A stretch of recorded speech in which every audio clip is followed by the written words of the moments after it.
Alright, M-Star here. And Mad Dog here. We're going to do a quick video on a couple of 250 Ninjas that we own, or our wives actually own these bikes. We've got a 2012 Kawasaki Ninja 250 and a 2008. And the really cool thing about this is it's actually the first year and the last year for this model of bike. So they use the same engine, same plastics, a little different paint, but everything else about these bikes is exactly the same, just different production year. Okay, so this is an interesting class of motorcycles for anyone, but of course, obviously it's the obvious go-to for beginners. I will say that if you're going to buy one of these bikes, you can pick them up for about $1,500 to $2,500, depending on the condition. You have to be careful here, though. Lower cost doesn't always mean you're getting a good deal. You have to remember that if you pick one up that needs tires and brakes and a chain and sprockets and this, that, and the other, you've gone down the list. All those things cost, so just because it cost you $1,500 to get it doesn't mean that you really got it for $1,500. You might be able to spend a little bit more money and get a bike that's a lot more right. So keep that in mind when you're shopping for them. Yeah, and like we were talking about with the years, it is something to consider. You're going to pay more for a newer bike, even in the same condition. So if all you're looking for is to get that technology, you could get the exact same bike in a 2008 as you could in a 2012, as long as the previous owners took good care of it. You might be able to save a couple bucks. Not to speak to mileage here too. I don't know what the life expectancy of that motor is, but it's probably a lot. I mean, it's just a little 250 motor. I mean, I would expect that motor to run a long time, so having a few miles on it wouldn't scare me away either. Yeah, I actually bought mine, or the one for my wife, of course, with a little more mileage than what you typically talk about buying a motorcycle at. It was at 16,500 miles. And what you usually see people sell these at is somewhere between 3,000 and 7,000 miles.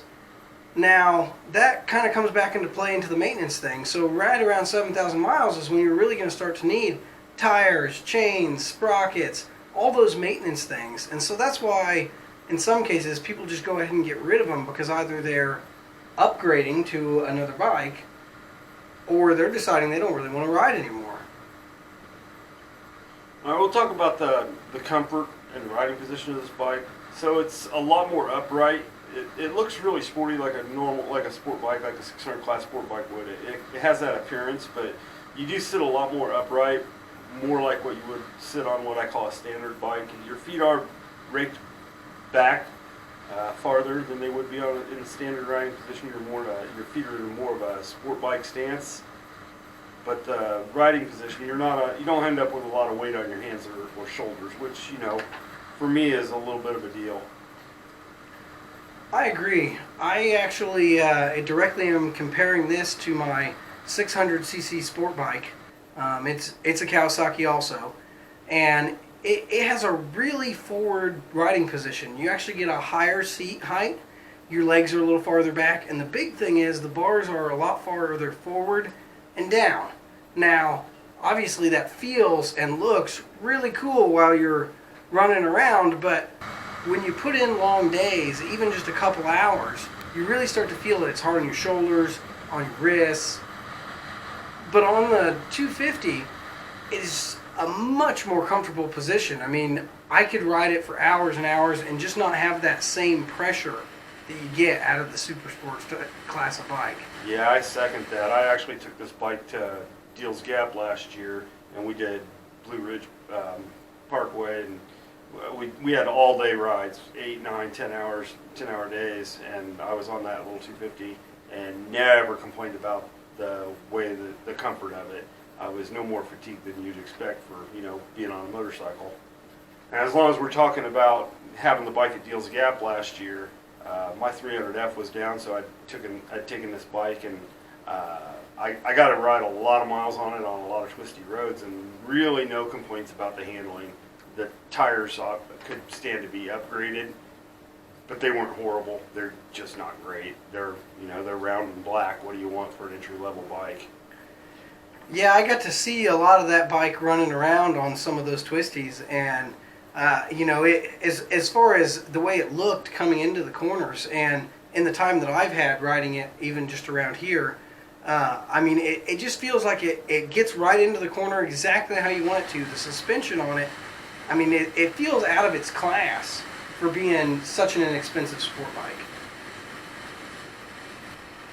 Now, some people are going to obviously be buying these for commuters, so we're going to talk about the storage space or lack thereof. So I'll roll in a little footage here. That's all the storage space you get. That's it. That's all of it. So obviously you're going to need to, like a lot of other motorcycles, you're going to have to come up with a way to carry your stuff.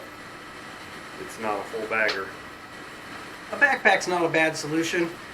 There's always comes in a little bit of an issue of if you're carrying a passenger, obviously your backpack would be in the way, so you got to transfer it back to them. So they're going to have to wear your backpack if you need to get stuff around. With the engine, we talked a little bit about, longevity and that type of stuff, and I can say we compared the 2012 with, how many miles that thing got on it? Not very many. It's got a little over 5,000, I think, now on it. Directly to the 2008, which has 16,500, and they are spot for spot, exactly the same. When you roll on hard, they roll on exactly the same hard. They rev way up. It's really fun to rev that engine up to 13,000, 14,000 when it hits its rev limiter there, but it sounds really cool. And when you hear the numbers compared to, the big 600cc sport bikes, those things are putting out over 100 horsepower factory. And you hear them say things like, this is 26 horsepower at the motor or whatever. It doesn't sound like a lot. But I can tell you, the bike is so light. It's faster than most cars you're going to come across off the line. And so passing in traffic at reasonable speeds is very easy on this bike. And tight, technical, twisty stuff, which is my favorite kind of riding, it does great at that. You want, you're going to give up your exit speed. If you go in slow, you're going to come out slow. You don't get to make it up. But as long as you're smooth in the corners, the thing's faster than you are. And especially if you're a newer rider, you're not gonna outride this bike in the corners. If you're slow in the corners, it's because you're slow in the corners. The bike does fine. And I think that's that's one of the things to this bike. If you're riding on a 250 and you ride with someone else who rides a 250, I can tell you, you want for nothing. It is plenty fun, plenty fast. Yep. You're having a blast. If your buddies are on a Gixxer 6 or a Kawasaki 1000 or something, and they're going to do high speed runs, you're going to suffer. You're going to be hating life because you don't get to play with them. This bike's good for about 100 miles an hour, and that's it. That's all of it. So, definitely not a speed demon. And like I said, though, especially for newer riders, this bike's going to leave you wanting for nothing in the corners. And, if you're an advanced track day guy, obviously you're going to want more. But if you're watching this video and you're that guy, you already know that. This video wasn't really for you. Thanks for coming, though. Hey, thanks for coming along with this ride and review of the Kawasaki Ninja 250. Glad we could bring it to you here. Stay tuned. We'll bring you a few more rides and a few other random videos.